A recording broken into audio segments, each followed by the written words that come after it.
আসসালামু আলাইকুম। সাকিব স্টোরি লাউঞ্জে স্বাগতম আবারও। আজ শুনবেন on the banks of Plum Creek এর তৃতীয় ও শেষ পর্ব। আর এটি কন্টেস্টে অংশ নেওয়ার শেষ সুযোগ। সবচেয়ে বেশি কমেন্ট করা শ্রোতা জিতে নিতে পারেন আমাদের চ্যানেলের বিশেষ পুরস্কার। তাই ভিডিওর নিচে আপনার মন্তব্য রাখতে ভুলবেন না। চলুন শেষবারের মতো ডুব দিই লরার শৈশবের জগতে। একদিন খালের পাড়ে ঘুরে বেড়াচ্ছে লরা। পায়ে পায়ে চলেছে ওর সার্বক্ষণিক সঙ্গী জ্যাক। প্লাম ক্রিকের অবস্থা দেখে মনটা একেবারে দমে গেছে ওর। খালটা প্রায় শুকিয়ে গেছে, তীর তীর করে বইছে চিকন ধারা। ফুটব্রিজের উপর হুইলোর ছায়া নেই, প্লাম ঝাড়ের নিচে পানি নেই, শুধু কাদা। রাগী বুড়ো কাকড়াটা চলে গেছে কোথায় যেন। প্রচণ্ড গরম, গা পুড়ে যাচ্ছে রোদে। বিরক্তিকর ফরফর শব্দ তুলে চারপাশে উঠছে ঘাস ফড়িংগুলো। হঠাৎ লরা লক্ষ্য করল, টিলার গায়ে লাইন দিয়ে বসে পড়েছে অসংখ্য ঘাস ফড়িং। সবকটার লেজ নিচের দিকে দাবানো, আঙ্গুল দিয়ে খোঁচা দিল, নড়ে না। একটাকে সরিয়ে দেখা গেল নিচে গর্ত। কাঠি দিয়ে খুঁচিয়ে ধূসর একটা জিনিস বের করে আনলো ও গর্ত থেকে। জিনিসটা মোটাসোটা, একটা পোকার মতো দেখতে, কিন্তু জ্যান্ত মনে হচ্ছে না। জিনিসটা কি বুঝতে পারলো না লরা। জ্যাকও একটু শুকে দেখলো, কিন্তু বুঝতে পারলো না কি ওটা। বাবাকে জিজ্ঞেস করবে মনে করে মাঠের দিকে রওনা হয়েই দেখতে পেল লরা, লাঙ্গলের কাছে দাঁড়িয়ে রয়েছে স্যাম আর ডেভিড। চাষবাদ দিয়ে বাবা মাঠের অন্যদিকে নিচু হয়ে ঝুঁকে কি যেন করছে। হঠাৎ সোজা হয়ে ফিরে গেল বাবা লাঙ্গলের কাছে। তারপর লাঙ্গল তুলে ঘোড়া দুটোকে নিয়ে রওনা হলো আস্তাবলের দিকে। বাবাকে কাজ ফেলে ফিরে আসতে দেখে বুঝে ফেলল লরা, নিশ্চয়ই ভয়ানক কিছু হয়েছে। খিচে দৌড় দিল আস্তাবলের দিকে। স্যাম আর ডেভিডকে রেখে বেরিয়ে এলো বাবা। লরাকে দেখলো, কিন্তু হাসলো না। বাবার পিছু নিয়ে ঘরে ফিরে এলো লরা। অসময়ে বাবাকে ফিরতে দেখে চমকে উঠল মা। কি হলো? কি হয়েছে চার্লস? ডিম পাড়ছে ওরা, বলল বাবা। সবখানে মাটি একেবারে মৌচাকের মতো করে ফেলেছে। কোথাও 1 ইঞ্চি জায়গা খালি নেই। মাটির নিচে গর্ত খুঁড়ে একটা করে এই জিনিস ঢুকিয়ে দিচ্ছে ভেতরে। পকেট থেকে কয়েকটা ধূসর রঙের পোকা মতো বের করে রাখলো টেবিলের ওপর। এই দেখো। একটা কেটে দেখেছি, 35 থেকে 40টা করে ডিম রয়েছে এগুলোর প্রত্যেকটায়। সারা দেশে এই একই কারবার। ঝপ করে একটা চেয়ারে বসে পড়ল মা। হাত দুটো অসহায় ভঙ্গিতে ঝুলে রয়েছে দুপাশে। আগামী বছর শস্যের একটা দানা তুলতে পারবে না কেউ ঘরে, বলল বাবা। ডিম ফুটে বাচ্চাগুলো বেরোবে যখন, সবুজের চিহ্ন পর্যন্ত থাকবে না এদিকের গোটা অঞ্চলে। হায় হায় চার্লস, আমাদের কি হবে? মার গলাটা কেঁপে গেল। বেঞ্চে বসে পড়ল বাবা, মাথা নেড়ে বলল, জানি না। ওপরে ওঠার গর্তের কাছে মেরির শুকনো মুখটা দেখা গেল। পা টিপে নেমে এলো মই বেয়ে, দাঁড়ালো লরার পাশে, দেয়ালে পিঠ ঠেকিয়ে। হঠাৎ সিধে হলো বাবা। বেপরোয়া একটা ভঙ্গি ফুটে উঠল চোখে মুখে। তবে একটা কথা জানি ক্যারোলিন, বলল বাবা, সামান্য ঘাস ফড়িং বা পঙ্গপালের কাছে আমরা কিছুতেই হার মানব না। কিছু না কিছু করবই। তুমি দেখে নিও, বালা মুসিবত সব কাটিয়ে উঠবো আমরা, যেমন করে হোক। হ্যাঁ চার্লস, বলল মা ম্লান কণ্ঠে। কেন পারবো না? নিজেকেই যেন বোঝাচ্ছে বাবা। আমরা সুস্থ, মাথার উপর একটা চাল আছে আমাদের। অন্য অনেকের চেয়ে আমাদের অবস্থা অনেক ভালো। ডিনারটা একটু তাড়াতাড়ি রেডি করে ফেলো ক্যারোলিন, শহরে যাব আমি। তুমি চিন্তা করো না, কিছু না কিছু ব্যবস্থা করেই ফেলবো। সন্ধ্যের পর ফিরল বাবা। সাপার শেষ না হওয়া পর্যন্ত কেউ কিছু জানতে চাইল না। তৃপ্তির সঙ্গে খাওয়া শেষ করে নিজেই মুখ খুলল বাবা। শুনছো ক্যারোলিন? হ্যাঁ বলো চার্লস। এখন একমাত্র সমাধান হচ্ছে পুব, বলল বাবা। কাল ভোরে পুবে রওনা দিচ্ছি আমি। চমকে উঠল মা। এ কি বলছো চার্লস? ওদিকে এখন ফসল কাটা চলছে, বলল বাবা। ঘাস ফড়িংগুলো পুবে 100 মাইল পর্যন্ত ক্ষতি করেছে ফসলের। তার মানে এর পরের ফসল সব ঠিকই আছে, অর্থাৎ কাজও আছে। পশ্চিমের সব লোক এখন কাজের আশায় ছুটছে পূবে। যে আগে পৌঁছবে সে আগে কাজ পাবে। দেরি করা ঠিক হবে না। তুমি যদি মনে করো এটাই একমাত্র সমাধান। মা বলল, ঠিক আছে, যাও তাহলে। আমি আর মেয়েরা চালিয়ে নিব এদিকটা। কিন্তু চার্লস, এত দূর হাঁটতে হবে তোমাকে, ভাবতেও খারাপ লাগছে। আরে ধুর, মুখ বাঁকালো বাবা। 100-200 মাইল একটা দূরত্ব হলো? কথাটা বলেই নিজের বুটজোড়ার দিকে চোখ গেল বাবার, কিন্তু চট করে চোখ সরিয়ে নিয়ে বলল, 200 মাইল পথ তো উড়েই চলে যাব। বেশ অনেকদিন পর বেহালাটা বের করলো বাবা। অনেকক্ষণ বাজালো চোখ বুজে। দুপাশে বসে শুনছে লরা আর মেরি। মা দোল দিয়ে ঘুম পাড়াচ্ছে ক্যারিকে। সবার পছন্দের অনেক পরিচিত সুর বাজানোর পর গুনগুন করে গান ধরল। ও সুসনা, আমার জন্যে কেঁদো না, ক্যালিফোর্নিয়া গেলাম আমি গুড়া সোনার খোঁজে। বেহালাটা যত্নের সঙ্গে বাক্সে তুলে রাখলো বাবা। সকাল সকাল উঠতে হবে কাল, তাই শুয়ে পড়লো আজ একটু আগেই। সকালে নাস্তার পর সবাইকে চুমু দিয়ে বেরিয়ে গেল বাবা। বাড়তি একটা শার্ট আর এক জোড়া মোজা জাম্পারে পেঁচিয়ে ঝুলিয়ে নিয়েছে কাঁধে। প্লাম ক্রিক পার হওয়ার আগে থেমে পিছন ফিরল বাবা, হাত নাড়ল ওদের দিকে। তারপর ঘুরে একটানা হেঁটে চলে গেল চোখের আড়ালে, একবারও পিছনে না তাকিয়ে। লরার গায়ে ঠেস দিয়ে দাঁড়িয়ে চুপচাপ দেখল জ্যাক বাবার বিদায় নেয়া। বাবা অদৃশ্য হয়ে যাওয়ার পরেও বেশ কিছুক্ষণ দাঁড়িয়ে থাকলো ওরা। তারপর যেন সংবিত ফিরে পেয়ে সচকিত হয়ে উঠল মা। বলল, এখন থেকে আমাদেরই সব সামাল দিতে হবে। মেরি আর লরা, তোমরা গরুটাকে কিছু খাওয়ানোর ব্যবস্থা করো, আমি ঘরদোর সামলাচ্ছি। বাবা না থাকলে মনে হয় কেউ নেই, কিছু নেই, সব ফাঁকা। কবে ফিরবে তা কেউ বলতে পারে না। চোখ বুঝলেই লরা দেখতে পায় ছেঁড়া জুতো পায়ে বাবা খালি হাঁটছে তো হাঁটছেই, চলে যাচ্ছে আরো আরো দূরে। জ্যাকের বয়স হয়েছে, নাকটা দিন দিন ধূসর হয়ে যাচ্ছে। প্রায়ই বাবা যে পথে চলে গেছে সেদিকে চেয়ে থাকে ও। লম্বা করে নিঃশ্বাস ফেলে শুয়ে পড়ে অপেক্ষার ভঙ্গিতে। কিন্তু ওকে দেখে মনে হয় ও জানে অপেক্ষা করে লাভ নেই, আসবে না বাবা। দিন দিন বাড়ছে গরম। ঘাসহীন ধুধু প্রেয়ারির কোথাও এতটুকু ছায়া নেই। প্রায়ই দেখা যায় একরাশ ধুলো পাক খেতে খেতে মাটিতে লেজ আছড়ে ছুটে যাচ্ছে ফাঁকা মাঠের উপর দিয়ে। লরা শুনেছে ওগুলো নাকি ধূলি পিশাচ, কিন্তু মা বলে গরম বাতাসের ঢেউ তৈরি করে ওদেরকে। খাল শুকিয়ে গেছে, পানি আনতে যেতে হয় পুরনো বাড়ির কাছে সেই ঝর্ণায়। সন্ধ্যায় একটা বালতি বসিয়ে রেখে আসে মা।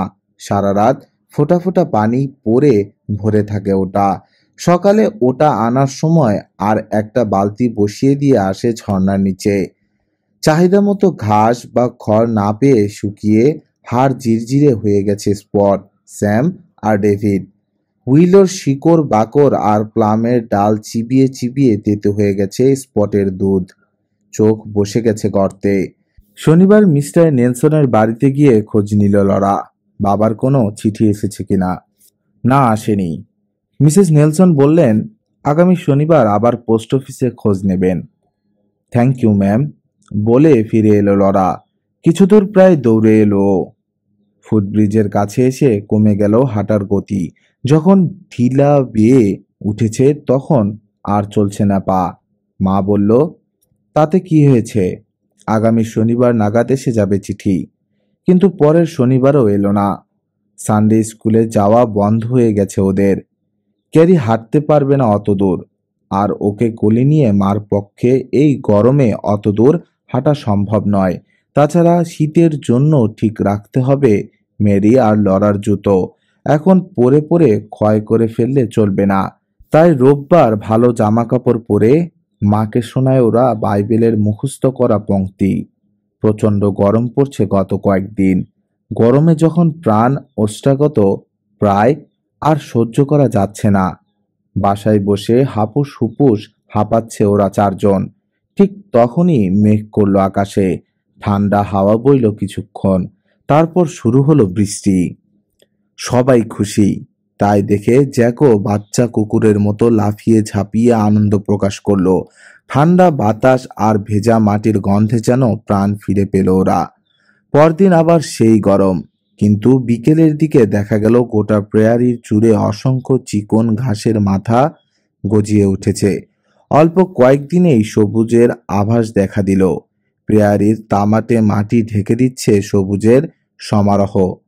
স্পটের কাছাকাছি স্যাম আর ডেভিডকেও মাঠে নিয়ে গিয়ে খুঁটিতে বেঁধে দিল লরা। অল্প দিনেই তরতাজা হয়ে উঠল ওরা আবার। দুধ বেড়ে গেল স্পটের, তেতো ভাবটাও দূর হয়ে গেল। উইলো আর প্লাম গাছও কচি পাতা ছাড়ল। সবই ভালো, শুধু বাবা যদি থাকতো এখন। সারাদিন খালি বাবার কথা মনে হয় লরার।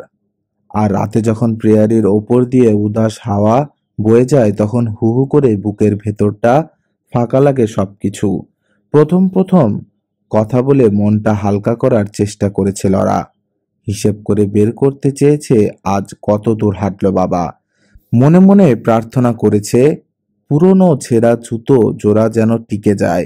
কল্পনায় বোঝার চেষ্টা করেছে আজ ঠিক কোথায় কিভাবে রাত কাটাচ্ছে বাবা। সবাইকে বলেছে নিজের হিসেব আর কল্পনার কথা, কিন্তু কদিন যেতে বুঝে ফেলেছে ও মার কাছে এসব বলা ঠিক হচ্ছে না। সারাদিনই বাবার কথা ভাবে মা, কিন্তু মনের কথা প্রকাশ করতে পছন্দ করে না। শুধু শনিবার এলে মনে করিয়ে দেয় আজ শনিবার। সারাটা দিন আশায় আশায় থাকে ওরা, নিশ্চয়ই আজ শহরে গিয়ে বাবার চিঠি পেয়ে যাবেন মিস্টার নেলসন পোস্ট অফিসে। লরা আর জ্যাক প্রেয়ারির ওপর দিয়ে বহুদূর গিয়ে রাস্তার ধারে দাঁড়িয়ে থাকে মিস্টার নেলসনের ওয়াগন ফেরার অপেক্ষায়। আসে না বাবার চিঠি। মা বলে চিন্তা করো না, একটা চিঠি আসবেই। রাতে আর নিজেকে সামলাতে না পেরে লরা জিজ্ঞেস করে বসে, আচ্ছা মা, সত্যি বাবা ফিরে আসবে তাই না? নিশ্চয়ই আসবে। মা এত জোরের সঙ্গে বলে যে লরা আর মেরি বুঝে ফেলে মাও ভয় পাচ্ছে কিছু একটা হয়েছে বাবার। কল্পনার সাহায্য পেলে দুশ্চিন্তা বেড়ে যায় শতগুণ। হয়তো বুটটা ছিঁড়ে খসে গেছে পা থেকে, খালি পায়ে খুঁড়িয়ে খুঁড়িয়ে হাঁটছে বাবা। হয়তো শিং মেরেছে কোনো গরুর পাল। হয়তো কে জানে একটা ট্রেন ধাক্কা দিয়ে ছিটকে ফেলে দিয়েছে। বন্দুক তো নেয়নি। নেকড়ের পালের মধ্যে যদি পড়ে যায়, হয়তো গভীর বনের মধ্যে দিয়ে যাচ্ছে। গাছের ওপর থেকে লাফিয়ে পড়ল একটা প্যান্থার। সম্ভাবনার কোনো শেষ নেই। বিপদের আশঙ্কাও তাই বেড়েই চলল লরার। পরের শনিবার বিকেলে মিস্টার নেলসনের সঙ্গে দেখা করবে বলে রওনা দিতে যাচ্ছে লরা আর জ্যাক। এমন সময় দেখতে পেল ফুটব্রিজ পার হয়ে এদিকে আসছেন তিনি। হাতে সাদা মতো কি যেন, ঢাল বেয়ে উড়ে নেমে এসেছে লরা। চিঠি এসেছে। ধন্যবাদ, আপনাকে অনেক ধন্যবাদ বলেই ঊর্ধ্বশ্বাসে ছুটল লরা বাড়ির দিকে। ক্যারির মুখ ধোয়াচ্ছিল। চিঠিটা নিল মা ভেজা হাতে। প্রবল বেগে কাঁপছে হাতটা। ধপ করে বসে পড়ল মেঝেতে। তোমার বাবার চিঠি, সহজ ভঙ্গিতে বলতে চাইল মা, কিন্তু গলাটা কাঁপছে। হাতটাও এত জোরে কাঁপছে যে চুল থেকে কাটা খুলতে পারছে না। একটা কাটা খুলে খাম ছিঁড়ে চিঠি বের করলো মা। ভাঁজ খুলতেই দেখা গেল ডলারের একটা নোট। বাবা ভালোই আছে, বলল মা। তারপর চট করে অ্যাপ্রন দিয়ে মুখ ঢেকে ফোঁপাতে শুরু করলো। যখন কাপড়টা সরালো তখন মার ভেজা চোখ দুটো হাসছে খুশিতে। লরা আর মেরিকে চিঠিটা পড়ে শোনাতে গিয়ে মা কতবার যে চোখ মুছল তার ঠিক নেই। ৩০০ মাইল হাঁটার পর কাজ পেয়েছে বাবা। এখন গম ক্ষেতগুলোয় কাজ করছে। মজুরি দিনে $1। মাকে $5 পাঠিয়েছে বাবা। $3 নিজে রেখেছে বুট কিনবে বলে। যেখানে কাজ করছে সেখানে চমৎকার ফলন হয়েছে গমের। কাজ আছে যথেষ্ট। মা আর মেয়েদের যদি তেমন কোনো অসুবিধা না থাকে তাহলে যতদিন কাজ থাকে ততদিন ওখানেই থাকবে বাবা। নিরাপদে আছে বাবা। নতুন বুট কিনেছে এতদিনে। খবর জেনে কি যে খুশি লাগলো লরার। ঠান্ডা হয়ে আসছে আবহাওয়া। ইতোমধ্যে অসংখ্য ঘাস ফড়িং ছোট ছোট ঝাঁক বেঁধে উড়ে চলে গেছে, কিন্তু আরো কোটি কোটি রয়ে গেছে চারপাশে। সকালে ওরা নড়তে পারে না ঠান্ডায়। এতদিন সকালে উঠে দেখা গেল তুষার পড়ছে পুরু হয়ে, তার নিচে আড়ষ্ট ভঙ্গিতে স্থির হয়ে মরে রয়েছে লক্ষ লক্ষ ঘাসফড়িং। কয়েকদিনের মধ্যেই মরে সাফ হয়ে গেল ওরা। শীতের আর দেরি নেই, কিন্তু বাবা এলো না এখনো। ঠান্ডা বাতাসের বেগ বেড়েছে, এখন আর ঝিরঝির করে বয় না বাতাস, শো শো আওয়াজ আসে, মনে হয় বিলাপ করছে কেউ পুত্র শোকে। বৃষ্টি রূপান্তরিত হয়েছে তুষারে, ঝরছে তো ঝরছেই, তবু এলো না। বাবার কেটে রাখা কাঠ শেষ হয়ে গেছে, এখন কুড়িয়ে বাড়িয়ে কাঠ সংগ্রহ করতে হচ্ছে লরা আর মেরিকে।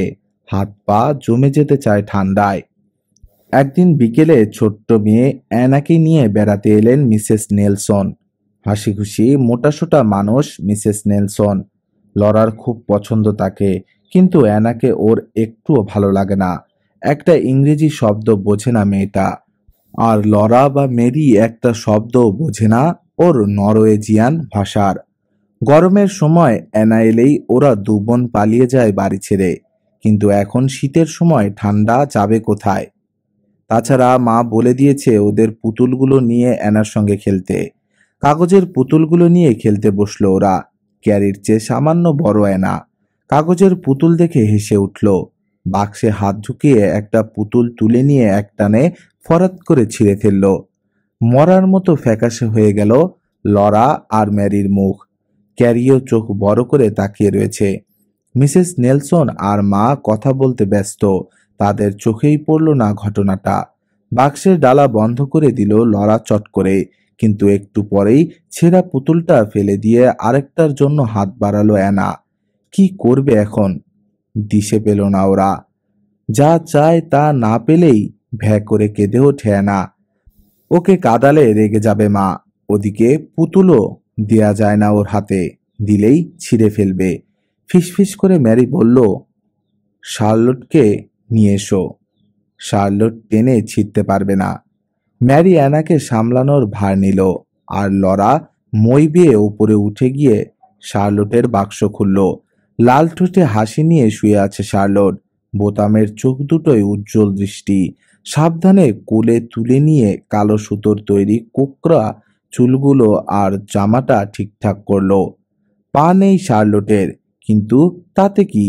সেজন্য ওর প্রতি লরার ভালোবাসায় কোনো কমতি নেই। উইসকনসিনের বিগ উডসে থাকতে বড়দিনের উপহার পেয়েছিল ও এই প্রিয় পুতুল। শার্লটকে নিয়ে মই বিয়ে নিচে নেমে এলো লরা। পুতুল দেখেই ওটা নেয়ার জন্য চেঁচিয়ে উঠল অ্যানা। সাবধানে যত্নের সাথে শার্লটকে ওর কোলে তুলে দিল লরা। বুকের সঙ্গে চেপে ধরল অ্যানা শার্লটকে। এতে অবশ্য তেমন ক্ষতি হবে না শার্লটের, কিন্তু অ্যানা যখন ওর বোতাম চোখ উপড়ে তোলার চেষ্টা শুরু করলো, তখন অধীর উৎকণ্ঠায় শক্ত হয়ে গেল লরার হাত পা। এবার কালো সুতোর কোকড়া চুলগুলো টেনে ছিঁড়ে আনার চেষ্টা করছে মেয়েটা। মাটিতে আছড়াচ্ছে শার্লটকে। শোকে বুকটা ভেঙে আসতে চাইলেও নিজেকে প্রবোধ দিল লরা।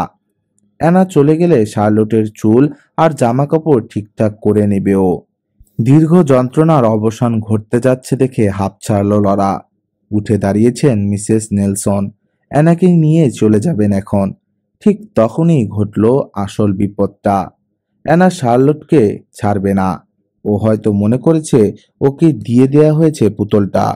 হয়তো ওর মাকে বলেছে ওকে ওটা দিয়েছে লরা। মিসেস নেলসন মিষ্টি করে হাসলেন লরার দিকে ফিরে। শার্লটকে নেয়ার জন্য হাত বাড়ালো লরা। তাই দেখে গলা ফাটিয়ে কেঁদে উঠল অ্যানা। আমার পুতুল দাও, বলল লরা, কিন্তু শার্লটকে বুকের সাথে চেপে ধরে পা ছুটতে শুরু করলো অ্যানা। তার স্বরে চেঁচাচ্ছে। মাকে নালিশ করলো লরা। মা, আমার শার্লটকে নিয়ে যাচ্ছে। ছি লরা, মা উল্টে বকল ওকে। অ্যানা বাচ্চা মেয়ে, তার ওপর মেহমান। তাছাড়া পুতুল খেলার বয়স তোমার পার হয়ে গেছে। ওকে দিয়ে দাও ওটা। মার কথা শুনতেই হবে। জানালায় দাঁড়িয়ে দেখল লরা। নাচতে নাচতে নেমে যাচ্ছে অ্যানা ঢাল বেয়ে, আর শার্লটের একটা হাত ধরে পাই পাই করে ঘোরাচ্ছে। তোমার লজ্জা হওয়া উচিত লরা, আবার বলল মা। এত বড় একটা মেয়ে ছেঁড়া কাপড়ের একখানা পুতুলের জন্য শোক করছো? ছি ছি ছি ছি ছি। ওই পুতুল দিয়ে কি হবে? কোনোদিন তো ওটা নিয়ে খেলতে দেখলাম না। দিতে শেখো, মানুষকে কিছু দিতে শেখো। চুপচাপ মই বেয়ে নিজেদের ঘরে চলে এলো লরা। জানালার ধারে রাখা বাক্সের ওপর বসে চেয়ে রইল বাইরের দিকে। চোখে পানি নেই, কিন্তু ভেতরটা কাঁপছে ওর। শার্লট নেই, বাবা নেই, শার্লটের বাক্স খালি। বাইরে বাতাসের শো শো আওয়াজ, সব যেন খালি খালি, কোথাও কিচ্ছু নেই। ওকে একদম চুপ হয়ে যেতে দেখে রাতে মা বলল, আমি দুঃখিত লরা, ওটা যে তোমার এত প্রিয় আগে জানলে কিছুতেই ওকে দিতাম না। টপ করে এক ফোঁটা পানি পড়লো এতক্ষণে। দ্বিতীয় ফোঁটা ঝরার আগেই চট করে মুছে ফেলল লরা। মা দেখল সবই। এক হাতে ওকে জড়িয়ে ধরে বলল, ছি মা, কাঁদে না। ভেবে দেখো তোমার পুতুলটা পেয়ে কত খুশি হয়েছে না। পরদিন সকালে ওয়াগন ভরে বাবার কেটে রাখা গাছের গুড়ি নিয়ে এলেন মিস্টার নেলসন। সারাদিন ধরে সেই কাঠ ফেরে স্টোভে ব্যবহারের উপযোগী করে দিয়ে তারপর গেলেন। দেখলে আমাদের জন্য কত কষ্ট করলেন মিস্টার নেলসন, বলল মা। এখন পুতুলটা অ্যানাকে দিয়েছ বলে ভালো লাগছে না তোমার লরা? না মা, সত্যি কথাটাই বলল লরা। বাবা আর শার্লটের জন্য সারাক্ষণ কাঁদছে ওর মন। বাবার কাছ থেকে আর কোনো চিঠি এলো না। আবার কদিন বৃষ্টি হলো খুব। মাটির ওপর বরফ হয়ে জমে গেল বৃষ্টির পানি। মা বলল, খুব সম্ভব বাড়ি ফিরে আসছে বাবা, তাই আর চিঠি দিচ্ছে না। রাতে শুয়ে শুয়ে মনের চোখে দেখতে চেষ্টা করে লরা কোথায় কি করছে বাবা এখন। কদিন ধরে তুষার পড়ছে। সকালে কাঠ আনতে গিয়ে দেখা যায় কাঠের স্তূপ ঢাকা পড়েছে তুষারে। লরা ভাবে, বেশি শীত পড়ে গেলে গরম জামা ছাড়া বাবা থাকবে কি করে। প্রত্যেক শনিবার বিকেলে জুতো মোজা পরে মার বড় শালটা গায়ে জড়িয়ে নিয়ে নেলসনদের বাড়িতে যায় লরা। দরজায় টোকা দিয়ে জানতে চায় বাবার চিঠি এসেছে কিনা। ঘরে ঢোকে না লরা। যদি শার্লটের সঙ্গে দেখা হয়ে যায়, দরজা থেকেই খবর নিয়ে মিসেস নেলসনকে ধন্যবাদ জানিয়ে ফিরে আসে। এক ঝড় বৃষ্টির দিনে নেলসনদের গোলাঘরের সামনে দেখতে পেল ও জিনিসটা। থমকে দাঁড়ালো লরা। একটা গর্ত মতো জায়গায় তুষারের নিচে চিত হয়ে পড়ে আছে শার্লট। অ্যানা ছুঁড়ে ফেলে দিয়েছে শার্লটকে। দরজায় টোকা দিতে মিসেস নেলসন জানালেন, এত খারাপ আবহাওয়ায় আজ আর মিস্টার নেলসন শহরে যাননি, আগামী সপ্তাহে নিশ্চয়ই যাবেন। থ্যাংক ইউ ম্যাম, বলেই ঘুরে দাঁড়ালো লরা। শিলার মতো বৃষ্টি পড়ছে শার্লটের গায়ে। ওর সুন্দর কোকড়া চুলগুলো টেনে ছিঁড়ার চেষ্টা করেছে অ্যানা। কিছু উঠে গেছে, আর কিছু আলগা হয়ে ঝুলছে এখনো। হাসি হাসি ঠোঁটের কাছটা ছেঁড়া। একটা চোখ নেই, কিন্তু চেনা যাচ্ছে শার্লটকে। চট করে তুলে নিল লরা, লুকিয়ে ফেলল শালের নিচে।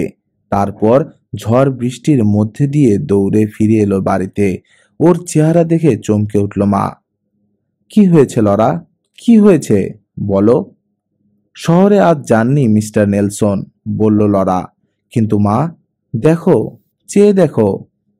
কি ওটা? চোখ দুটো কপালে উঠল মার। আমার শার্লট, ফুঁপিয়ে উঠল লরা। দেখো মা কি করেছে। আমি নিয়ে এসেছি, ওদের না বলেই। উঠানে পড়েছিল একটা গর্তে। মা, আমি। শান্ত হও লরা, এত উত্তেজিত হয়ে না, বলল মা। এদিকে এসো তো লক্ষ্মী, সব খুলে বলো আমাকে। টেনে নিয়ে ওকে কোলে বসালো মা। সব শুনে মা বলল, শার্লটকে নিয়ে এসে কোনো অন্যায় করেনি লরা। শার্লটের জন্য এটা ছিল একটা ভয়ানক বাজে অভিজ্ঞতা। লরা ওকে বিপদ থেকে উদ্ধার করেছে। মা কথা দিল, আবার ওকে মেরামত করে একদম নতুনের মতো বানিয়ে দেবে। কথা রাখলো মা। সেদিনেই শার্লটকে সাবান দিয়ে ধুয়ে আচ্ছা মতো নিংড়ে পানি বের করে স্টোভে সেকে শুকানো হলো। নতুন একটা গোলাপি মুখ, কুচকুচে কালো বোতামের দুটো চোখ, আর নীল ফিতে দিয়ে বাঁধা তামাটে সোনালি চুল লাগিয়ে দিতেই আবার নতুন হয়ে গেল পুতুলটা, একেবারে লরার মতন। এতদিন খালি পড়ে থাকা বাক্সটাও যেন হেসে উঠল শার্লটকে ফিরে পেয়ে। মেরির পাশে গুটিসুটি মেরে শুয়ে পড়ল লরা। বাইরে জোর হাওয়া, বৃষ্টির সঙ্গে শিলো পড়ছে বাড়ির ছাদে। এখন শুধু বাবা ফিরে এলেই পুরোপুরি শান্তি ফিরে আসবে ওর মনে। গভীর রাতে প্রচণ্ড এক শব্দে লাফিয়ে বিছানায় উঠে বসল লরা আর মেরি। ভয় পেয়েছে। নিচ থেকে ঝনঝন একটা জোরালো কণ্ঠ ভেসে এলো, এহে! কাঠগুলো পড়ে গেল হাত থেকে। হেসে উঠল মা। পড়ে গেল? না, ইচ্ছে করেই ফেললে মেয়েদের জাগাবার জন্যে। হা হা করে হেসে উঠল বাবা। প্রচণ্ড এক ইন্ডিয়ান রণহুঙ্কার ছেড়ে খাট থেকে নামলো ওরা। এক দৌড়ে মই বেয়ে নেমে এসে ঝাঁপিয়ে পড়ল বাবার বুকে। একই দশা মেরিরও। হাসি গিয়ে ঠেকছে দুই কানে। দুই হাতে দুজনকে জড়িয়ে ধরে আছে বাবা। একই সঙ্গে কথা বলছে সবাই। খুশিতে দম আটকে আসতে চাইছে লরার। জ্যাকও লাফাচ্ছে পাগলের মতো। ক্যারি বিছানায় উঠে বসে বড় বড় চোখ করে দেখছে বাবাকে। ঝিকমিক করছে বাবার নীল চোখ। খাড়া হয়ে আছে চুলগুলো। পায়ে নতুন বুট। পূব মিনেসোটা থেকে 200 মাইল হেঁটে এসেছে বাবা। রাতেই পৌঁছেছে শহরে, কিন্তু ওখানে রাত না কাটিয়ে ঝড় বৃষ্টি তুচ্ছ করে চলে এসেছে বাড়িতে। নাস্তার টেবিলে আবার আগের মতো সবাই বসলো একসঙ্গে। শেষ দিকে উদয়স্ত এত পরিশ্রম করতে হতো যে চিঠি লেখারও সময় পায়নি, বলল বাবা। যখন ছাড়া পেলাম তখন আর চিঠি লিখে সময় নষ্ট না করে ছুটলাম বাড়ির দিকে। কারো জন্যে কিচ্ছু আনতে পারিনি, তবে টাকা এনেছি। উপহার কেনা যাবে যখন খুশি। সুস্থ অবস্থায় তুমি ফিরে এসেছো, এটাই আমাদের জন্য সবচেয়ে বড় উপহার চার্লস, বলল মা।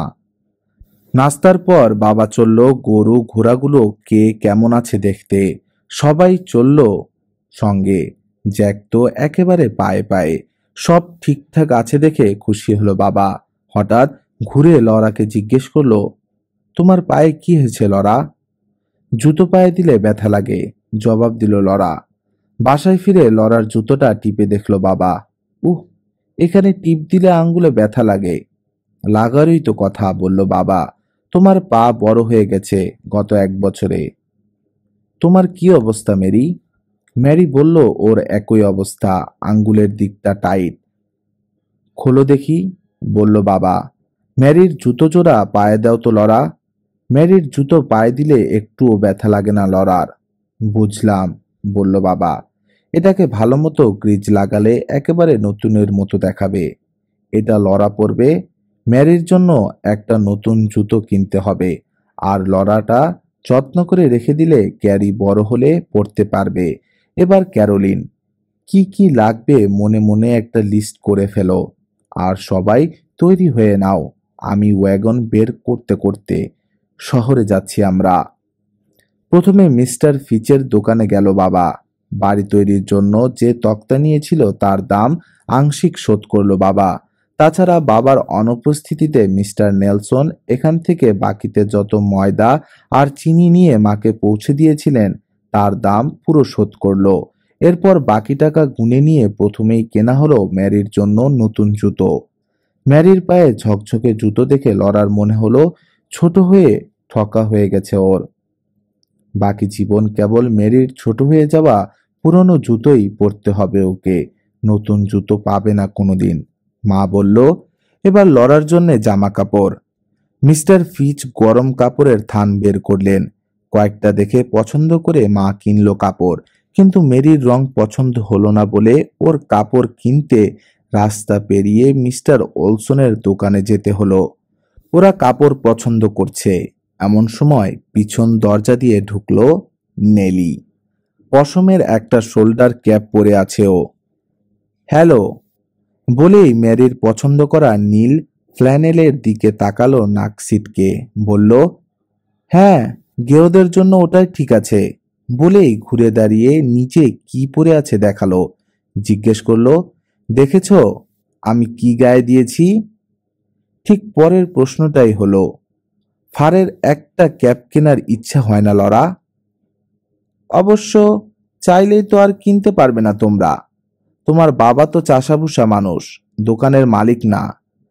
ঠাস করে একটা চর কষাবার ইচ্ছে অনেক কষ্টে দমন করলো লরা। এত রেগে গেছে যে একটা কথাও বের হলো না ওর মুখ দিয়ে। ঝট করে পিছন ফিরল লরা। সে উঠল নেলি। তারপর ঢুকে গেল ভেতরে। ক্যারির জন্য একটা জামা কাপড় কিনছে মা। বাবা কিনছে নেভি বিন, ময়দা, কর্নমিল, লবণ, চিনি আর চা। কেরোসিন ক্যানটা ভরে নিয়ে তাড়াতাড়ি বাড়ি ফিরে গেল ওরা। শীত পড়ছে খুব। রাতে সাপারের পর কাপড়ের বান্ডিল খুলল মা। সবাই মুগ্ধ হয়ে দেখছে যার যার কাপড়। মা বলল যত শীঘ্রই পারে জামাগুলো তৈরি করে ফেলবে। বাবা যতক্ষণ বাড়িতে থাকে সানডে স্কুলে যাবে মেয়েরা নিয়মিত। আরে, অবাক হলো বাবা, তোমার জন্য যে কাপড়টা পছন্দ করলাম ওটা তো দেখছি না ক্যারোলিন। লাল হয়ে গেল মার মুখটা। মাথা নিচু করে চুপ করে থাকলো। বাবা বলল, তার মানে কেননি ওটা? হাসলো মা। তোমার জন্য যে ওভারকোটটা পছন্দ করেছিলে ওটাও তো দেখছি না চার্লস। ওটার অনেক দাম ক্যারোলিন। ওটা এখন কেনা ঠিক হতো না। আগামী বছর ফসল হবে না। ঘাস ফড়িংয়ের বাচ্চাগুলো ডিম ফুটে বেরিয়ে সব খেয়ে শেষ করবে। আবার কাজ পেতে পেতে সেই আগামী ফসল কাটার মৌসুম। ততদিন চলবে তো। আর এই পুরনো কোটটাই তো যথেষ্ট ভালো আছে। আমিও ঠিক এই একই কথাই ভাবলাম, মৃদু হেসে বলল মা। বেহালাটা বের করে যত্নের সাথে সুর ধরল বাবা। এটার কথাও খুব মনে হতো ক্যারোলিন, বলে একের পর এক সুর বাজিয়ে চলল বাবা। জনি যখন বাড়ি ফিরল বাজালো। ছোট্ট মিষ্টি মেয়েটা, সুন্দর মেয়েটা, যাকে রেখে আজ আমি এত দূরে। বাজালো আমার সেই ক্যান্টাকির বাড়িটা। বাজালো। সব শেষে সবাই মিলে গাইল, আরাম আয়েশ শান্তির খোঁজে যতই ঘুরি, সকলের সেরা মানতেই হয় নিজের বাড়ি। এবারও তেমন একটা তুষার পড়ল না, যদিও ঠান্ডা বাতাসের দাপটে ছোট ছেলেমেয়েরা ঘরের ভেতরেই থাকতে বাধ্য হলো। বাবা সারাদিন বাইরে থাকে। গাছ কেটে এনে কুড়াল দিয়ে কুপিয়ে লাকড়ি বানায়। প্লাম ক্রিকের পাড়ধারে বহুদূর উজানে গিয়ে যেখানে মানুষজন থাকে না সেখানে ফাঁদ পেতে আসে মাস্করেড, মিল্ক আর উদবিড়াল। রোজ সকালে পড়তে বসে লরা আর মেরি, অঙ্ক কষে স্লেটে। বিকেলে পড়া ধরে মা। খুশি হয়ে বলে ওরা দুজনেই অসম্ভব মেধাবী, এত দ্রুত শিখছে যে আবার যখন স্কুলে যাবে তখন দেখবে কারো চেয়ে একটুও পিছিয়ে নেই। প্রত্যেক রোববার সানডে স্কুলে যাচ্ছে ওরা। নেলি ওলসনও আসে ওর পশমের কেপ দেখিয়ে নিজেকে শহুরে আর বড়লোক প্রমাণ করবার জন্য। বাবা সম্পর্কেও যা বলেছে সে কথা মনে পড়লে এখনো রাগে পিত্তি জ্বলে যায় লরার। পূব মিনিসোটা থেকে যে রোববার রেভারেন্ড অ্যালডেন আসেন পশ্চিমের এই গির্জায়, সেদিন লরার খুব ভালো লাগে। আশা করে উনি হয়তো দু একটা কথা বলবেন ওর সঙ্গে। প্রতিবার দেখা যায় ভোলেননি উনি। রোববার সময় গেটের কাছে দাঁড়িয়ে ঝুঁকে এসে নরম নীল দৃষ্টি রাখেন তিনি লরা আর মেরির মুখে। মৃদু হেসে বলেন, এই যে আমার মিষ্টি দুই পল্লীবালা। মেরি, লরা, কেমন আছো তোমরা?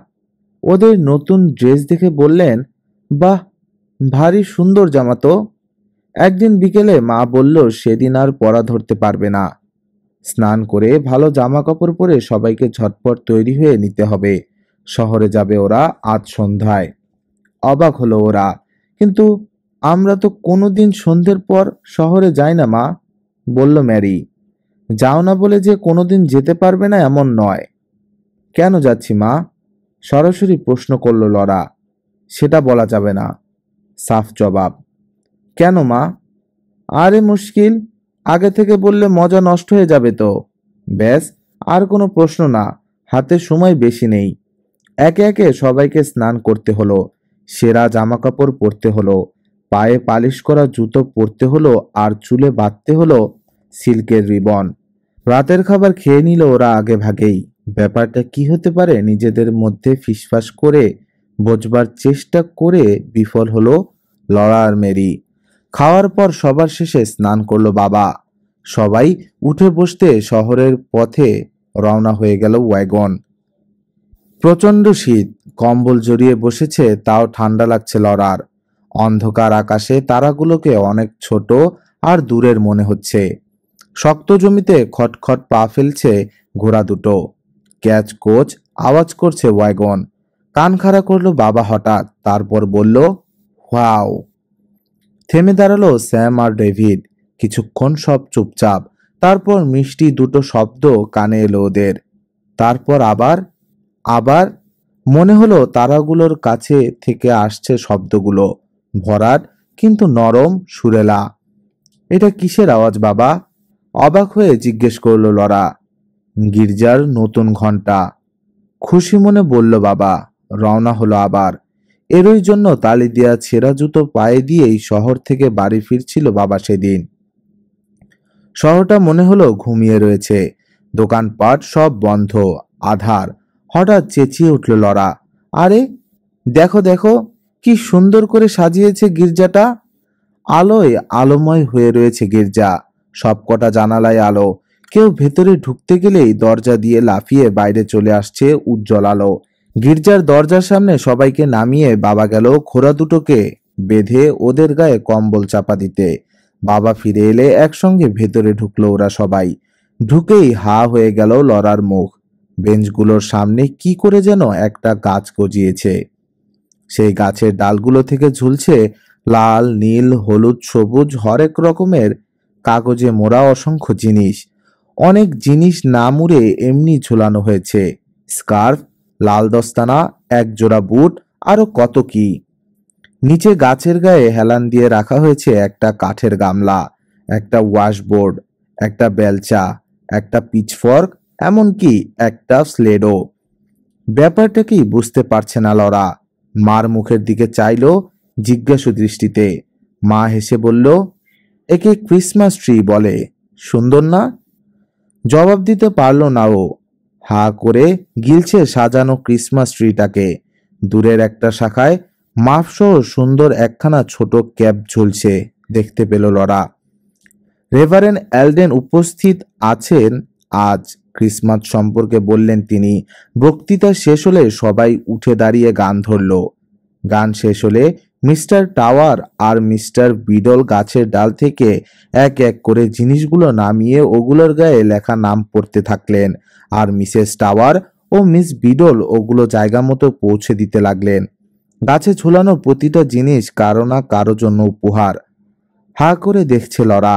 এমন সময় কে একজন গোলাপি রঙের একটা ক্যান্ডি ভরা ব্যাগ আর বড়সড় একটা পপকর্নের মোয়া ধরিয়ে দিল ওর হাতে।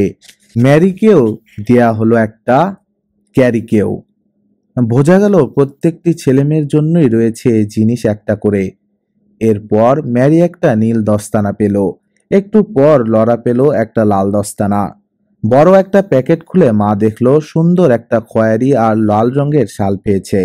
বাবা পেল একটা উলের মাফলার। এরপর ক্যারি পেল চীনামাটির মাথা লাগানো একটা কাপড়ের পুতুল। খুশিতে চেঁচিয়ে উঠল ও। চারদিকে হাসি গল্প চলছে।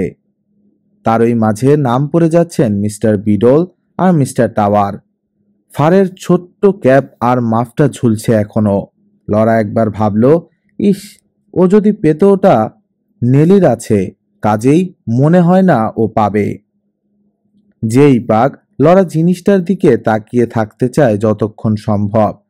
কে পেল সেটাও জানার খুব ইচ্ছা। আর কিছু পাওয়ার আশা করছে না লরা, অনেক কিছু পেয়েছে ও। মেরি এই সময় সুন্দর একটা ছোট্ট ছবির বই পেল। মিস্টার টাওয়ার ফারের ক্যাপটা নামাচ্ছেন গাছের ডাল থেকে। নামটা পড়লেন, কিন্তু গোলেমালে শুনতে পেল না লরা। চোখের আড়ালে চলে গেল ওটা। কে যে পেল জানা হলো না। ক্যারি আরেকটা খেলনা পেল, সাদার ওপর বাদামি ছোপ দেয়া একটা সুন্দর চীনামাটির কুকুর। কিন্তু কাপড়ের পুতুলটাকে কোলে নিয়ে এমনই মত্ত হয়ে রয়েছে ও যে এদিকে খেয়ালই দিল না। মেরি ক্রিসমাস লরা, বললেন মিস বিডল। লরার হাতে তুলে দিলেন সুন্দর একটা ছোট্ট সাদা চীনামাটির বাক্স। মা বলল, ওটা আসলে একটা জুয়েল বক্স। এত অপূর্ব ক্রিসমাস লরার জীবনে আসেনি আর। এই আনন্দের তুলনা হয় না। এত লোক, এত হাসি গল্প, এত আলো, এত খুশি। চিরকাল মনে থাকবে ওর এই ক্রিসমাসের কথা। পাশ থেকে কেউ বলে উঠল, এগুলো তোমার জন্যে লরা। লরা চেয়ে দেখল মিসেস টাওয়ার হাসছেন ওর দিকে চেয়ে, হাতে সেই ছোট্ট ফার ক্যাপ ও মাফ। আমার জন্যে? সত্যি? ওর চোখ থেকে আর সবকিছু অদৃশ্য হয়ে গেল। দুই হাতে জড়িয়ে ধরল লরা নরম ফারের ক্যাপ। সবাই চলে যাচ্ছে এখন। বেঞ্চির ওপর বাচ্চা কোলে নিয়ে দাঁড়িয়ে রয়েছে ক্যারি। মা ওর হুড বেঁধে দিচ্ছে। সবই দেখছে লরা, কিন্তু মনে হচ্ছে স্বপ্নের ঘোরে। মা বলল, শালটার জন্যে আপনাকে অসংখ্য ধন্যবাদ ব্রাদার এলডন। ঠিক এই জিনিসটাই দরকার ছিল আমার। বাবা বলল, আর আমার মাফলারের জন্যও ধন্যবাদ। ঠান্ডার সময় শহরে আসার পথে খুব কাজে দেবে। একটা বেঞ্চে বসলেন রেভারেন্ড এলডেন। আর মেরির কোটটা গায়ে ঠিক হয়েছে তো? লরা এতক্ষণ নিজেকে নিয়ে এতই ব্যস্ত ছিল যে খেয়ালই করেনি কখন লম্বা একটা নীল কোট পেয়েছি মেরি। চমৎকার মানিয়েছে ওটা ওকে। গায়েও ঠিক হয়েছে। আর আমাদের ছোট্ট লরার খবর কি? পছন্দ হয়েছে তোমার ফার? ওকে ধরে কাছে নিয়ে এলেন রেভারেন্ড এলডেন। কেপটা লরার কাঁধের ওপর ফেলে গলার কাছে বেঁধে দিলেন। তারপর মাফের ফিতেটা পরিয়ে দিলেন ওর গলায়। রেশমি মাফের ভেতর ঢুকে গেল লরার হাত। এই তো, খুশি হলেন রেভারেন্ড এলডেন। এইবার আর সানডে স্কুলে আসতে ঠান্ডা লাগবে না আমার মিষ্টি পল্লীবালাদের। তুমি কিছু বলবে না লরা? জিজ্ঞেস করলো মা। কিন্তু রেভারেন্ড এলডেন বললেন, মুখে বলার দরকার কি? যেরকম ঝিকমিক করছে চোখ দুটো, তাতেই তো সব বলা হয়ে যাচ্ছে। হাসলেন তিনি। তোমাদের কথা বলবো আমি পূবের ছোট্ট মেয়ে দুটোকে, যারা এ দুটো উপহার পাঠিয়েছে তোমাদের জন্যে। আপনাকে অনেক অনেক ধন্যবাদ। এতক্ষণে কথা ফুটলো লরার মুখে। ওদেরকেও দয়া করে ধন্যবাদ জানিয়ে দিবেন আমার। গির্জা থেকে বেরোবার সময় নেলির সঙ্গে দেখা হয়ে গেল। অনেক উপহার নিয়ে বাড়ি ফিরছে বাবা মার সঙ্গে। ম্যারি ক্রিসমাস নেলি, বলল লরা। হা করে চেয়ে রইল নেলি ওর দিকে। লরার ক্যাপটা ওরটার চেয়ে অনেক বেশি সুন্দর। তাছাড়া ওরটায় মাফ নেই। লরা খেয়াল করলো আর কোনো রাগ নেই ওর নেলির ওপর। ক্রিসমাসের পর কয়েক সপ্তাহ ওরা সানডে স্কুলে গেল উইলোর ডাল চিরে বাবার তৈরি করা ববস্লেডে চড়ে, নতুন কোট, কেপ, শাল আর মাফলার পরে। এক সকালে বাবা বলল, ঝিনুক বইছে। ঝিনুক হলো দক্ষিণ পশ্চিম থেকে আসা গরম বাতাস। একদিনের মধ্যেই সব বরফ গলে গেল। দৌড়াতে শুরু করলো প্লাম ক্রিকের পানি। এরপর এলো প্রবল বৃষ্টি। পরপর কয়েকদিন ঝরল দিন রাত 24 ঘন্টা। এবার গোগো ডাক ছেড়ে উন্মাদের মতো ছুটল ক্রিকের পানি কুল ছাপিয়ে। প্লাম আর উইলো শাখায় ফুল এলো, নতুন পাতা ছাড়তে শুরু করলো হঠাৎ করেই। সবুজ ঘাসে ছেয়ে গেল প্রেয়ারির প্রান্তর। দেখতে দেখতে গরম এসে গেল। লরা আর মেরি স্কুলে যাওয়ার সময় এখন, কিন্তু এবছর ওদের আর স্কুলে যাওয়া হবে না, কারণ আবার কাজে যেতে হচ্ছে বাবাকে। আর তখন ওদেরকে মার দরকার। বাচ্চা ফুটল ঘাস ফড়িংয়ের। পা থেকে মাথা পর্যন্ত এমনকি চোখও সবুজ। জন্মেই খাওয়া শুরু করলো ওরা। চারদিকে কেবল কচরমচর শব্দ। খাচ্ছে আর দ্রুত বাড়ছে।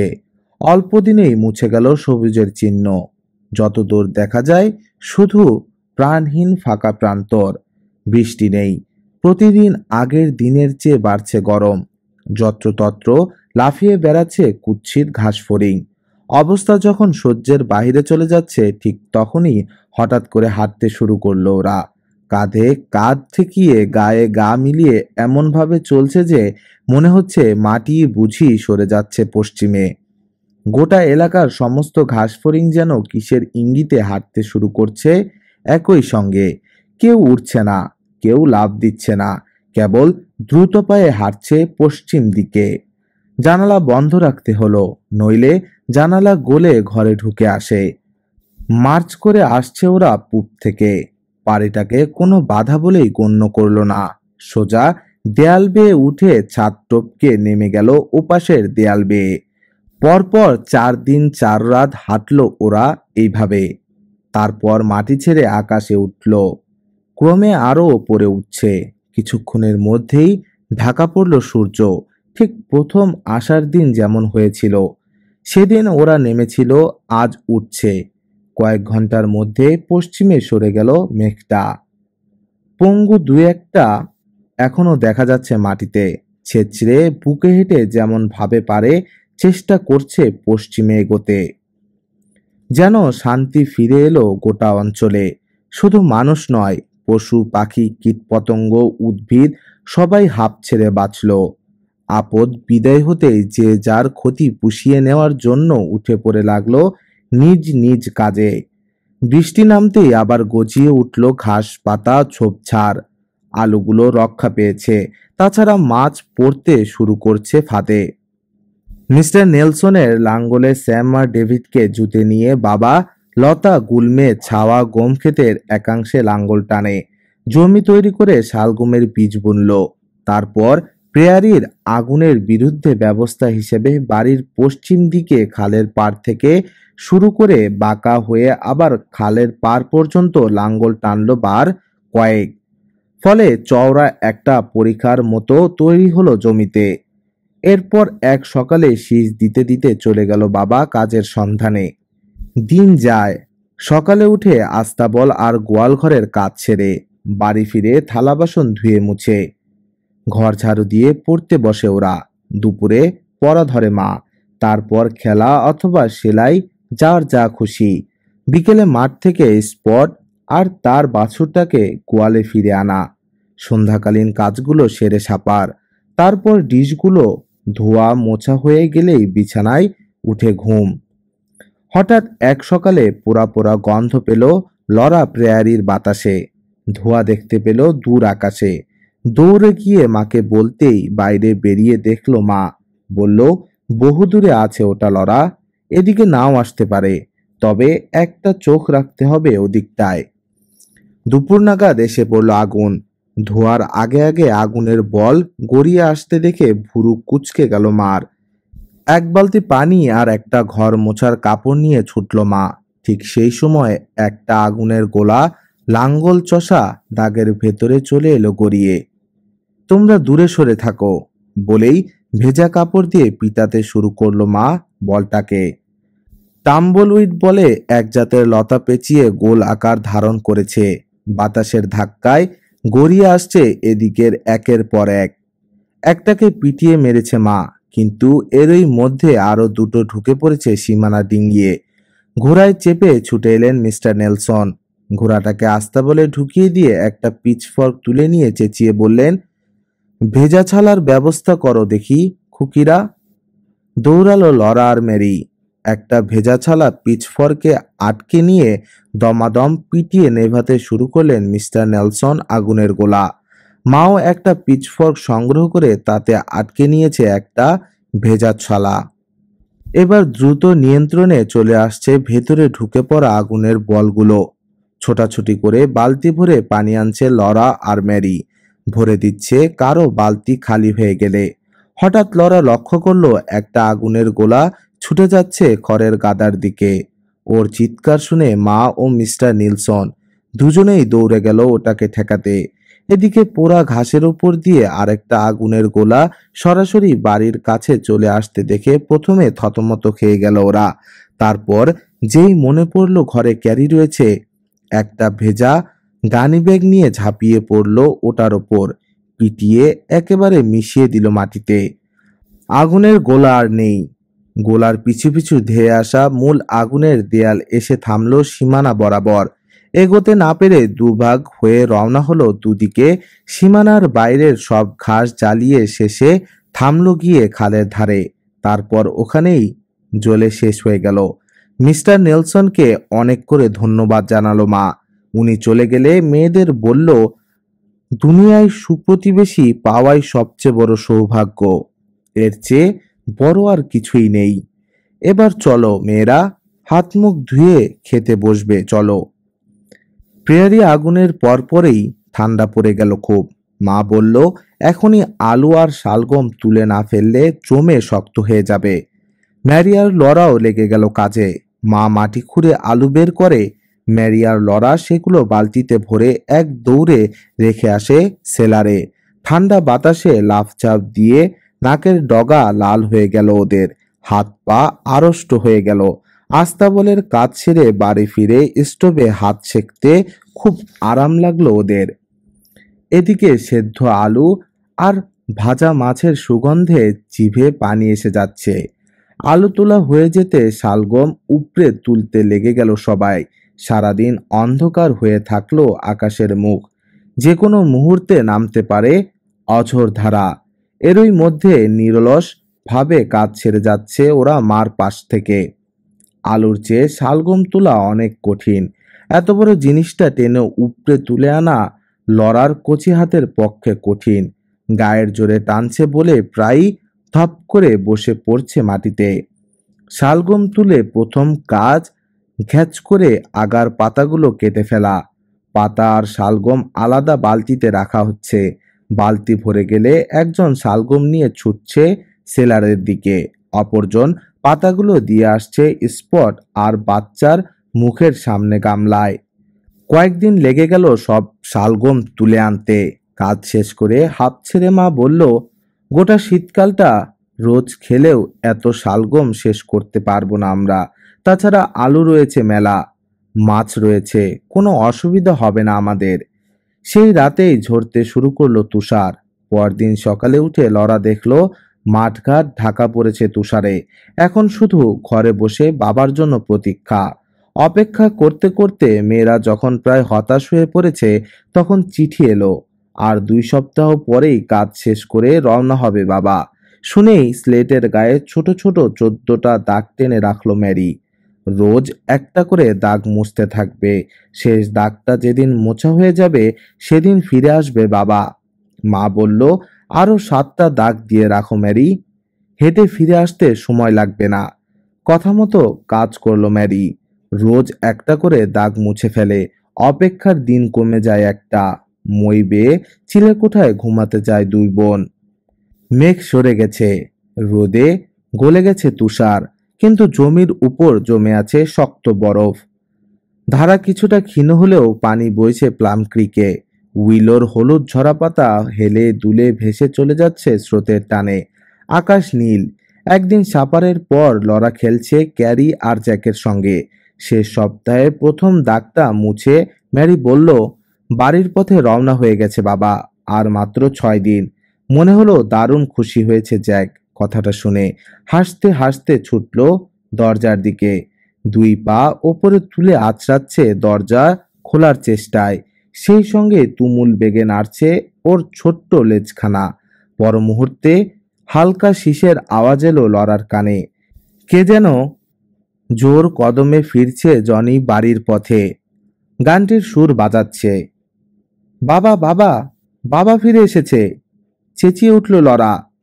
দরজা খুলেই পরি কি মরি করে ছুট দিল বাইরের অন্ধকারে। হ্যালো আধবোতল, লরাকে জড়িয়ে ধরল বাবা। গুড ডগ জ্যাক, বলল জ্যাককে। দরজায় আলো দেখা গেল। মা, ম্যারি আর ক্যারি আসছে। আমার ছোট্ট পুতুলটা কেমন আছে? ক্যারিকে শূন্যে ছুঁড়ে দিয়ে বলল বাবা।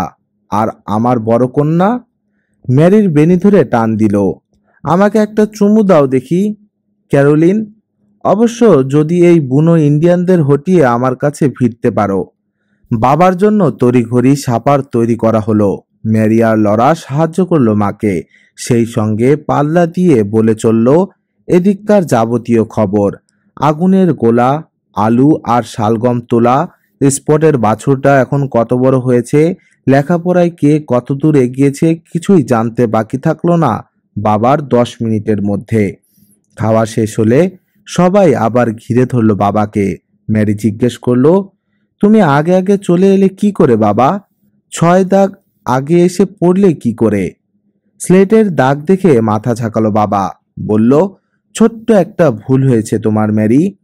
আমার চিঠি এত দূর এসে পৌঁছতে যতটা সময় লেগেছে, সেটা যদি স্লেট থেকে মুছে ফেলতে তাহলে মিলে যেত ঠিকঠাক। মার দিকে ফিরল বাবা। শহর থেকে কি কি আনতে হবে ক্যারোলিন? কিচ্ছু না, মাছ আর আলু খেয়েছি প্রচুর, তাই ময়দা প্রায় ছোঁয়াই হয়নি। চা চিনিও যথেষ্ট আছে, শুধু লবণ কিছুটা কমে আসছে, তাও যাবে আরো কয়েকদিন। তাহলে আগে কাঠের ব্যবস্থা করি। শুনছি এদিকে নাকি হুট করে এসে পড়ে তুমুল তুষার ঝড়, এক একবারে কয়েকদিন করে থাকে। কয়েকদিন ওয়াগন ভরে ভরে কাঠ নিয়ে এসে গাদা করলো বাবা, তারপর ওগুলো চিরে সাজিয়ে রাখলো কাঠ করে। যখন বোঝা গেল গোটা শীত চলে যাবে এই কাঠে, তখন কোমরে কুঠার, পিঠে বন্দুক আর হাতে পশু ধরার ফাঁদ নিয়ে বেরোতে শুরু করলো আবার। প্লাম ক্রিকের তীর ধরে বহুদূর উজানে চলে যায় বাবা ফাঁদ পাতে মাছক্র্যাট, উদিরাল আর শিয়াল ধরার জন্য, কিন্তু প্রায়ই ফিরে এসে দুঃখ করে, এত বেশি হয়ে গেছে মানুষের বসতি যে ধারের কাছে কোথাও আর পশু পাখি বলতে কিচ্ছু নেই। একটা শিয়াল দেখে গুলি করেছিল, কিন্তু লাগাতে পারেনি। অনভ্যাসে বিদ্যানাশ। ক্যারোলিন মাথা নাড়ল বাবা এপাশ ওপাশ। শিকারের হাতটা আমার গেছে। এক একবার ভাবি, শিকারেই যে দেশে নেই সে দেশে কেন খামাখা পড়ে আছি। তার চেয়ে যদি আরো পশ্চিমে, যেখানে যেখানে বাচ্চাদের পড়াবার মতো কোনো স্কুল নেই। মৃদুকণ্ঠে বলল মা। ঠিক, মাথা ঝাঁকালো বাবা। ঠিকই বলেছ তুমি ক্যারোলিন। কয়েকটা দিন চুপ থেকে আবার তুলল বাবা কথাটা। মাংসের কি ব্যবস্থা করা যায় বুঝতে পারছি না ক্যারোলিন। উইসকনসিনে থাকতে মাংসের কোনো অভাব ছিল না। ভাল্লুক, হরিণ, খরগোশ মেরে এনেছি জঙ্গল থেকে। ইন্ডিয়ানদের এলাকায় মেরে এনেছি অ্যান্টিলোপ, জ্যাকর্যাবিট, রাজহাঁস, টার্কি, অভাব ছিল না কিছুর। আর এখানে? দুঃখিত ভঙ্গিতে মাথা নাড়ল বাবা এপাশ ওপাশ। নিজেরাই পশু পাখি পুষলে পারি আমরা, বলল মা। ঘাসের তো অভাব নেই, ওদের জন্য কিছু শস্য বুনলেই হয়। মাথা ঝাঁকালো বাবা। ঠিক বলেছ, আগামী বছর গমের পাশাপাশি ওদের জন্যও কিছু বুনতে হবে। প্রচণ্ড শীত পড়ল এবছর, এত ঘন হয়ে তুষার ঝরল যে এক হাত সামনেও দেখা যায় না কিছু। দড়ি বেঁধে সেটা ধরে ধরে গোয়াল ঘরে যায় বাবা, ফিরে আসে দড়ি ধরে, নইলে পথ চিনে ফিরে আসতে পারবে না।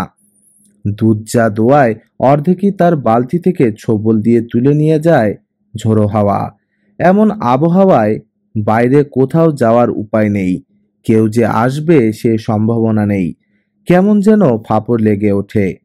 একটানা 3 দিন তুষার ঝড়ের পর একদিন একটু বিরতি দিতেই তৈরি হয়ে গেল বাবা শহরে যাবে। তামাক ফুরিয়ে গেছে, যাই চট করে নিয়ে আসি শহর থেকে। তোমার কিছু লাগবে ক্যারোলিন? এই ঝড় তুফানে যেতেই হবে তোমার? কোনো ভয় নেই, দরাজ গলায় আশ্বাস দিল বাবা।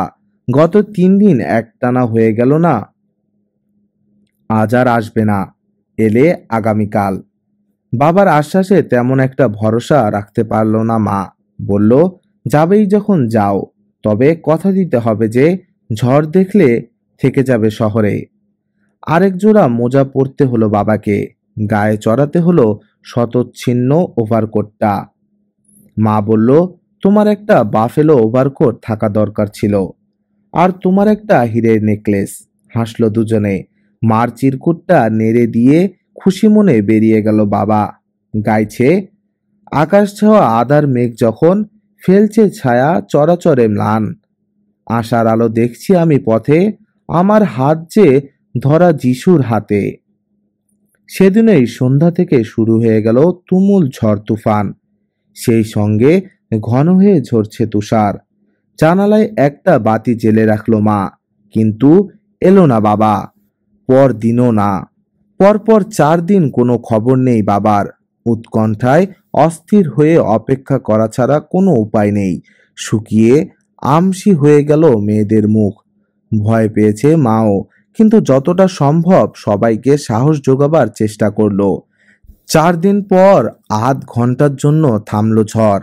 বাইরের অবস্থা দেখার জন্য জানালার কাচের উপর নিঃশ্বাস ফেলে জমাট বরফ সরিয়ে ছোট্ট একটা ফাঁক তৈরি করলো লরা।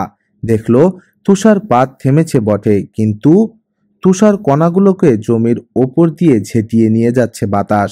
মনে হচ্ছে সাদা স্রোত বয়ে যাচ্ছে চারপাশে। তারই মধ্যে হঠাৎ দেখলো লরা বিশালকায় এক রোমশ জানোয়ার এগিয়ে আসছে ওদের বাড়ির দিকে। নিশ্চয়ই ভাল্লুক হবে ভেবে চিৎকার ছাড়লো লরা, মা জলদি এদিকে। এটুকু বলতে বলতেই দরজা ঠেলে ঘরে ঢুকে এলো আগাগোড়া তুষারে মোড়া রোমশ জন্তুটা। ওটার মুখে বাবার চোখ বসানো। গম গমে গলায় বাবা বলল, সবাই তোমরা লক্ষ্মী হয়েছিলে তো? দৌড়ে এলো মা। ম্যারি আর ক্যারিও ছুটে এলো। সবাই হাসছে, চেঁচাচ্ছে, ফোপাচ্ছে। তুষার ছাওয়া কোট খুলতে সাহায্য করছে মা। খুলে ছেড়ে দিল মেঝের উপর। চার্লস, তুমি দেখছি বরফ হয়ে জমে গেছো একেবারে। প্রায়, বলল বাবা। তাছাড়া নেকড়ের মতো ক্ষুধার্ত। আগুনের কাছে একটু বসতে দাও ক্যারোলিন, আর যা হোক কিছু খাওয়াও জলদি। স্টোভের ধারে বসে থরথর করে কাঁপছে বাবা। শুকনো মুখে চোখ দুটো বড় দেখাচ্ছে। চট করে খানিকটা স্যুপ গরম করে এগিয়ে দিল মা। বাহ, চমৎকার, চুমুক দিয়ে বলল বাবা। এইবার শীত পালাবে। বুটজোড়া টেনে খসালো মা। পা দুটো চুলোর উপরে ধরে সেঁকে নিল বাবা। চার্লস, মা বলল, তুমি তুমি কি? কথা আটকে গেল মার মুখে। হাসছে মা, কিন্তু কাঁপছে ঠোঁট দুটো। এই যে ক্যারোলিন, হাতে নাতে প্রমাণ পেলে, বলে হাসলো বাবা। আর কোনোদিন চিন্তা করবে না আমার জন্যে। তোমাকে তো বলেইছি, যেখানেই থাকি না কেন তোমার আর বাচ্চাদের দেখাশোনার জন্যই ফিরতেই হবে আমাকে। ক্যারিকে হাঁটুর ওপর তুলে নিয়ে বড় দুই মেয়েকে দু হাতে জড়িয়ে ধরলো বাবা। তারপর মাকে বলল, আর একটু স্যুপ থাকলে দাও, তারপর বলছি কিভাবে কি হলো। স্যুপ দিয়ে ভিজিয়ে রুটি খেয়ে একটু সুস্থির হয়ে এক কাপ গরম চা নিয়ে বসলো বাবা। চুলদারি থেকে তুষার গোলে টপ টপ পানি ঝরছে। তোয়ালে দিয়ে বারবার মুছে দিচ্ছে মা। হাত ধরে তাকে টেনে পাশে বসালো বাবা। এই আবহাওয়ার মানে কি জানো ক্যারোলিন? শহরের সবই বলা বলি করছে, এর মানে আগামী বছর বাম্পার ফলন হবে গমের। তাই নাকি? হ্যাঁ, একটা ঘাসফড়িংও নাকি আসবে না এদিকে আগামী গ্রীষ্মে। হালকা শীত আর শুকনো গ্রীষ্ম, এ না হলে আসে না ওরা। খুবই নাকি ভালো ফলন হবে আগামী বছর। ভালো খবর, বলল মা শান্ত গলায়। ফিচের দোকান থেকে বেরিয়ে আসছি এমন সময় এই বাফেলো কোটটা দেখালো ও আমাকে। সস্তায় পেয়েছে। $10 দাম শুনে পিছিয়ে যাচ্ছিলাম, কিন্তু কি মনে করে নিয়েই নিলাম। বিশেষ করে ফিচ যখন বলল দামটা আগামী বসন্তে ফাঁদ পেতে ধরা পশুর চামড়া যখন বিক্রি করব তখন শোধ করলেই হবে। এটা নিয়ে ভালো করেছো চার্লস। কপাল ভালো যে নিয়েছিলাম, বলল বাবা। তবে তখন বুঝিনি। বাইরে বেরিয়ে দেখি উত্তর পশ্চিম আকাশে মেঘ, ছোট মেঘ, মনে হলো বহু দূরে। ভাবলাম জোরে পা চালালে বাড়ি পৌঁছে যাব, কিন্তু কিছু দূর হাঁটার পরেই হুড়মুড় করে এসে পড়ল ঝড়। 2 মিনিটের মধ্যে অন্ধ করে দিল ঘন তুষার। এখন না পারি এগোতে, না পারি ফিরে যেতে। মনে মনে স্থির করলাম, যা থাকে কপালে, হাঁটতে থাকবো সামনের দিকে। না হাঁটলে তুষারে জমে মরে পড়ে থাকবো শক্ত হয়ে। হাঁটতে থাকলে বলা যায় না, বাড়িটা পেয়েও যেতে পারি। পেলাম না। ঘন্টা দুয়েক হাঁটার পর বুঝলাম হারিয়ে গেছি। কোন দিকে চলছি কে জানে, কিন্তু না চলেও উপায় নেই। থামলেই মরণ। জানালায় বাতি জেলে রেখেছিলাম, দেখনি? কিচ্ছু না। অন্ধের মতো হাঁটতে হাঁটতে একসময় আছড়ে পড়লাম একটা গর্তের মধ্যে। ওখানেই 3 দিন 3 রাত কাটিয়ে আজ উঠে এসেছি ঝড় থামায়। উঠেই দেখি বাড়িটা দেখা যাচ্ছে। সিকি মাইলও হবে না। আমি আর লরা যেখানটায় মাছের ফাঁদ পেতেছিলাম ঠিক ওখানেই একটা গর্তে পড়েছিলাম। সেবার ক্রিসমাসে মজার কিছু খেতে পেল না ওরা, কারণ তামাক আনতে নয়। বাবা শহরে গিয়েছিল আসলে মেয়েদের জন্য ক্যান্ডি আনতে, কিন্তু গর্তের মধ্যে পড়ে গিয়ে 3 দিন থাকতে হওয়ায় খিদের জ্বালায় খেয়ে ফেলেছে ওগুলো। শুনে একটুও মন খারাপ হলো না লরা বা মেরির, বরং খুশি হয়ে চুমো দিল বাবার গালে। শুনলেন on the banks of Plum Creek এর তৃতীয় ও শেষ পর্ব। লরার শৈশবের আনন্দ, বেদনা, নতুন নতুন আবিষ্কার আর পরিবারকে ঘিরে ভালোবাসা, এই গল্প আমাদের ফিরিয়ে নিয়ে গেল এক সরল কিন্তু গভীর আবেগের জগতে। আপনার অনুভূতি জানাতে ভুলবেন না কমেন্টে। লাইক দিন, শেয়ার করুন আর সাবস্ক্রাইব করে পাশে থাকুন এমন আরও হৃদয় ছোঁয়া গল্পের জন্য। ধন্যবাদ সবাইকে। সুস্থ থাকুন, সচেতন থাকুন আর গল্পে থাকুন।